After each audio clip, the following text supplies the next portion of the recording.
सब गोटे के नमस्कार करे छी। बिहारी खाना भंसाघर में सब गोटे के स्वागत है। आई हम अमरा के अचार बना रहल छी। अहाँ के गांव घर में अमरा कहल जाय छै। एकरा सौंसे बिकाय छै सब शहर में, देश में, गांव में। तो आई एकर हम अचार बनवे छी। सबटा काट के अहाँ के सबटा मुड़ी पुछी के अथी क देने छियै। तो एई टाइप के जेना डंटी ने एना के काट लेब। ये धोल अछि, काट के धो देने छियै।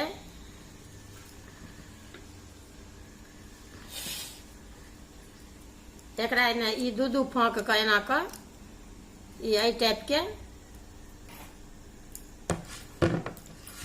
काट लेब एना के। आ तखन फिर मसाला सब मिलेबै।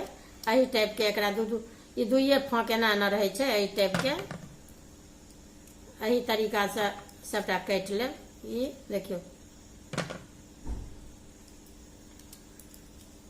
एखन अहाँ के आमक समय जतेक बना सकी अचार सब रंग के ततेक बना लेब। सालो भर के लेल धिया पुता मोन से खाइत रहे छै। देखियो ई सबटा काट लेलहुँ। एखन खीजे छै, एखन एना ही से एना छोड़िए ललक कटा जात। ई एखन खाइयो में एहन नीक लगे छै। अब ई काट लेलहुँ पूरा। एहिमे ई अहाँ के धनी के बुकनी अछि 1 चम्मच, आ 1 चम्मच मिरचाई के अछि, आ ई सरसों के बुकनी अछि, आ ई अहाँ के जीर, मेथी, मंगरैल, जमाइन सबटा भूजि के कुटि देने छियै से अछि, आ ई हरैद अछि। ई सबटा एके में मिला के एहिमे दऽ रहल छियै।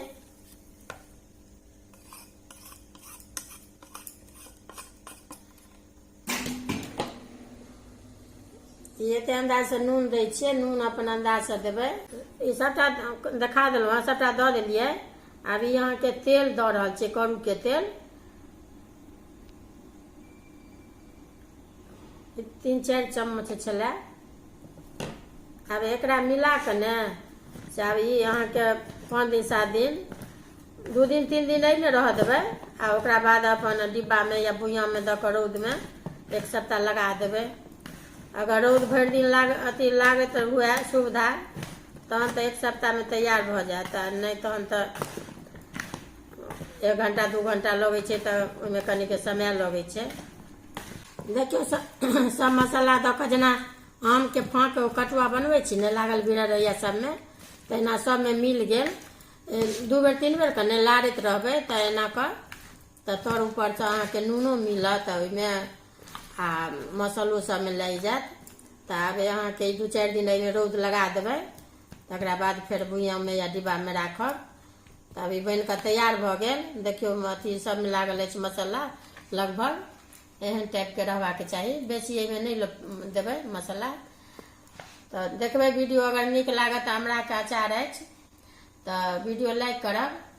जतेक हमरा अबैया अचार ततेक लगभग सबटा दैए देलहुँ। आब एगो आधगो बाकी है सेहो दऽ देब।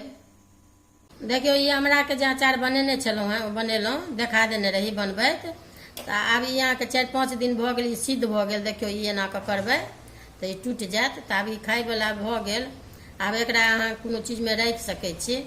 अब राखि के अपन 1 दिन 2 दिन अथी में बर्तन में अपन रौद लगा लेब आ खाइत रहब। अपन सालो भरि इहो रहै छै। तो ई बन के अहाँ के अमरा के अचार तैयार भ गेल।